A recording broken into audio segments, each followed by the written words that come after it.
creation, when the first light broke the veil of darkness and the divine breath breathed life into the dust of the earth, a garden of unimaginable beauty was born, Eden.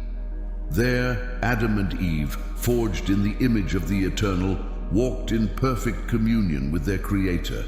However, in a fatal turn, harmony was shattered under the weight of betrayal. Disobedience marked the beginning of exile, not only from an earthly paradise, but from the heart of innocence itself. This epic tale immerses us in the story of Cain and Abel, sons of the first couple, heirs to a legacy stained by sin, destined to live in a fractured world. Their story, eternal and resonant, confronts us with the depths of brotherhood, sacrifice, and the unavoidable consequences of our actions. The story begins at the twilight of creation, where the shadows of a lost paradise still loomed over humanity. Adam and Eve welcomed into their midst the light of a new hope. The birth of Cain, followed by that of Abel, marked not only the beginning of the Adams family, but also the start of an era where man would begin to decipher the deep mystery of coexistence with his neighbor and the divine. Adam made love to his wife Eve, and she became pregnant and gave birth to Cain. She said, "With the help of the Lord, I have brought forth a man." Genesis chapter 4, verse 1. This moment of joy reflects the perpetual presence of divine grace, even in the midst of the gloom of the fall. Later, she had another son, Abel. Genesis chapter 4, verse 2. In these words lies the subtle suggestion that, from our beginnings, life is a fabric of relationships, each thread intertwined with another, each existence marked by the influence of its companion. Cain and Abel, brothers by blood, different in destiny, become the mirror through which we contemplate the duality of our nature, the capacity for fraternal love and rivalry, generosity and envy. This story invites us to reflect on our own relationships, especially the closest ones. It teaches us that every life that comes into the world carries with it a divine promise and a challenge. To find in our heart the ability to view the other not as an adversary, but as a companion on this earthly journey. The story of Cain and Abel, which begins with the simple announcement of their birth, unfolds as a call to cultivate understanding, forgiveness, and unconditional love, elements without which true peace and harmony remain elusive. In reflecting on these early steps of humanity, we can find the keys to rebuilding our own relationships on a foundation of mutual respect and genuine care. In the unfolding of human existence, each individual finds their path in the reflection of their actions and decisions, a truth which is manifested in Cain and Abel's choice of occupations. Abel kept sheep, and Cain tilled the ground. Genesis chapter 4, verse 2b. This divergence in their labor is not merely a career choice, but a mirror of their souls and how they relate to the world and the Creator. Cain, the farmer, immerses himself in the art of cultivating the land, an act that symbolizes transformation and growth. His work requires patience, foresight, and a deep connection with the cycle of seasons. In every seed planted, Cain embraces the promise of future harvests, an act of faith in the natural process and divine provision. On the other hand, Abel opts for shepherdship, a vocation that represents guidance and care. As a shepherd, Abel becomes a protector and servant of his sheep, teaching through his daily labor the importance of responsibility towards living beings that depend on us. His occupation is a constant reminder of the necessity of empathy and understanding for those in our charge. The choice of these work by the brothers symbolizes two fundamental aspects of the human experience: creation and care, sowing and protection. Through their work, Cain and Abel express their relationship with the land and life, a reflection of their spirituality and their understanding of the divine mandate to cultivate and guard the creation. This story invites us to consider how our own occupations and daily actions reflect our deepest values and our connection with the divine. It teaches us that regardless of the nature of our work, there is an inherent opportunity to infuse each act with meaning, to nurture and protect, to transform and serve. In the diversity of our labor lies the unity of our purpose, to live in a way that honors creation and the Creator. In the act of offering to God what has been cultivated and cared for, Cain and Abel reveal more than their devotion. They uncover the heart of their relationship with the divine and with each other. After some time, Cain offered the Lord an offering of the fruits of the earth. On his part, Abel offered him the firstborn of his flock, choosing for this the fattest specimens. The Lord looked favorably upon Abel and his offering. Genesis chapter 4, verse 3 to 4.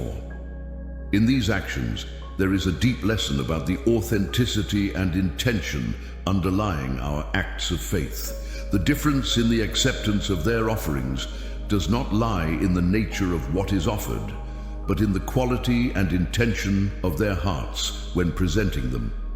Abel chooses the best of his flock, a sign of his total and sincere dedication to God, reflecting a deep understanding of what it means to honor and thank the Creator.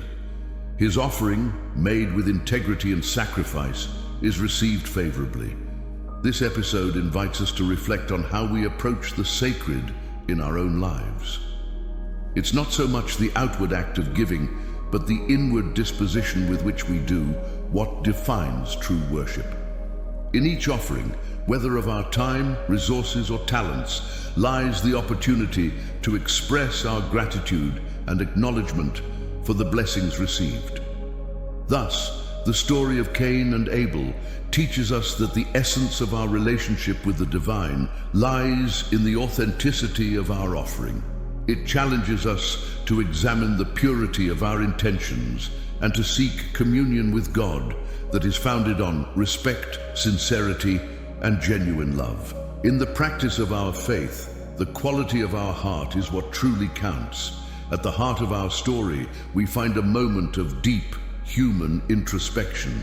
But he did not look with favor on Cain and his offering. This angered Cain greatly, and his face fell. Genesis chapter 4, verse 5. Here, Cain's reaction to divine rejection not only reveals his vulnerability, but also confronts us with the universality of our own responses to disappointment and rejection. The envy and anger that overtake Cain are emotions that, while disturbing, are inherently human, reflecting a deep longing for approval and recognition. Why are you so angry, and why has your face fallen? Genesis chapter 4, verse 6.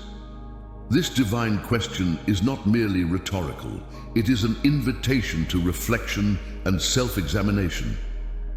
God challenges Cain, not only to confront him with his anger, but to offer him the opportunity to understand and transform his emotions. This dialogue reminds us that in the face of adversities and disappointments, we have the option to look within ourselves, identify the root of our feelings, and choose a path that leads us toward growth and spiritual maturity. The story of Cain teaches us that rejection and frustration are inevitable elements of the human experience. However, beyond the immediacy of our emotional reactions, there is the possibility of finding wisdom and strength, introspection. It invites us to ask ourselves, how can we transform our feelings of envy and anger into opportunities for personal growth? How can we respond to disappointments in a way that brings us closer to our essence and to others, instead of distancing us? In the confrontation of our darkest emotions and in the search for answers to these questions, we find the true essence of wisdom and compassion, both for ourselves and for others. In the silence of a field that bore witness, humanity faced one of its darkest moments, a moment where the fraternal bond was torn under the weight of envy and resentment. While they were in the field, Cain attacked his brother Abel and killed him. Genesis chapter 4, verse 8. This act was not merely the end of a life, but the birth of a deep abyss in the human heart, marking the first fratricide in human history. This tragedy confronts us with the reality of the irreparable damage that anger and envy can cause when left unchecked. Abel's murder by Cain is a mirror of the dark abysses that can lie in the human soul, a warning about the consequences of allowing our worst impulses to rule our actions. The story of Cain and Abel teaches us about the importance of inner vigilance, of recognizing and managing our negative feelings before they manifest in irreversible actions. It reminds us that every act of violence begins in the heart, and that peace, therefore, must be cultivated from within. In reflecting on this primal act of violence, we find an eternal call to reconciliation, forgiveness, and above all, to fraternal love that must prevail over the deepest divisions. In the silence following Cain's darkest act, God's voice resounds, not only as an echo of justice, but as a call to conscience. Then the Lord said to Cain, "Where is Abel your brother?" He said, "I do not know. Am I my brother's keeper?" Genesis chapter 4, verse 9. This divine question, more than seeking a confession, aims to awaken in Cain an awareness of his fraternal responsibility, a truth he evades in his response. The divine confrontation does not stop at Cain's denial. And the Lord said, "What have you done? Listen, your brother's blood is crying out to me from the ground." Genesis chapter 4, verse 10. This is a moment that transcends time and space, where the crime against Abel becomes a crime against creation itself, an act whose resonance tears through the silence of the universe. This interaction teaches us about the depth of our actions and their repercussions. Each act of violence, of indifference, resonates beyond its immediate victims, crying out for justice before a divine presence that hears even the lament of the unspoken. It reminds us that we are indeed keepers of one another, called to protect, to care for, and to answer for the lives that intertwine with ours. In God's question and in Abel's lament, there is a perpetual invitation to live consciously, recognizing the sacredness of each being and the interconnection that defines us. The story of Cain after the murder of his brother Abel becomes a profound reflection on the consequences of our actions and divine mercy.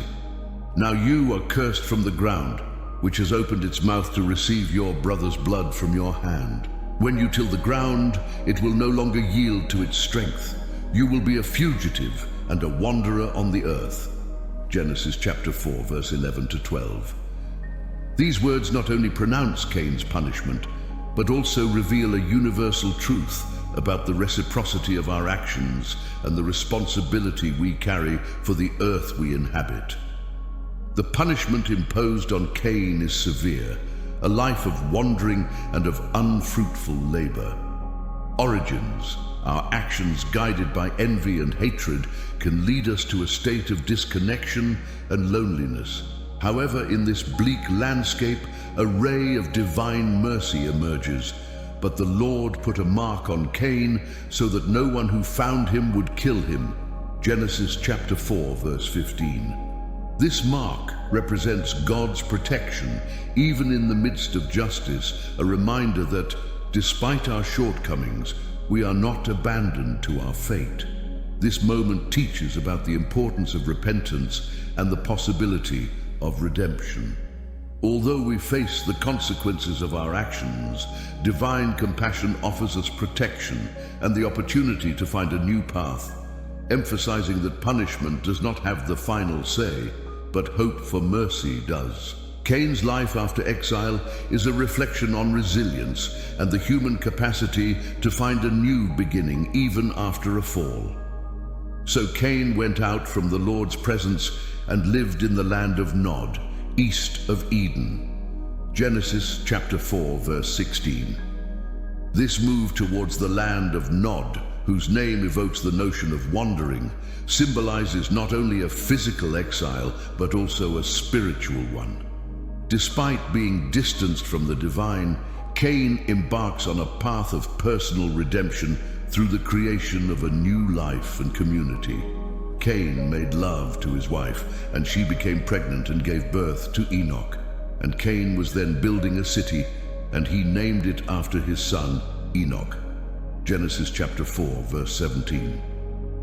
The founding of a city and naming it in honor of his son Enoch reflect a deep desire by Cain to establish a legacy and identity beyond his past, marked by error. This act of building, of creating something enduring, is an expression of hope and the pursuit of a purpose beyond punishment and loneliness. The story of Cain teaches us that, regardless of past mistakes and the distances that separate us from our essence of the divine, there is always room for transformation and redemption. The ability to start over, to build on the ruins of our mistakes, is a powerful declaration of the resilience and redemption inherent in the human condition. The story of Cain and Abel, beyond being a tale of fraternal rivalry, invites us to delve into the essence of our offerings and attitudes toward the divine and the moral. By faith, Abel offered to God a sacrifice more excellent than Cain's. Hebrews chapter 11, verse 4, teaches us about the importance of the spiritual quality of our actions. The genuine faith of Abel and his acceptable sacrifice before God highlight the value of sincerity and integrity in our relationship with the sacred. His offering, made from the heart and with faith, becomes an eternal testament of justice that transcends his own life. On the other hand, the admonition of "do not be like Cain," 1 John chapter 3, verse 12, confronts us with the consequences of envy and immoral acts. The story warns us about the danger of allowing negative feelings to drive our actions, leading us to harm those we should protect and love. Cain, by acting under the influence of evil, becomes a warning symbol for all of us about the depths to which we can fall when our works are devoid of love and justice. This biblical story, rich in teachings, underscores the need to live with faith, act with justice, and maintain the purity of our intentions. It reminds us that our actions and offerings should be born from a pure heart and solid faith, key elements to cultivate an authentic relationship with God and our neighbor. Discover more biblical stories full of wisdom and vital lessons on our channel. Subscribe to discover stories that illuminate the path to a life of meaning and purpose. Thank you for making it this far. Until next time.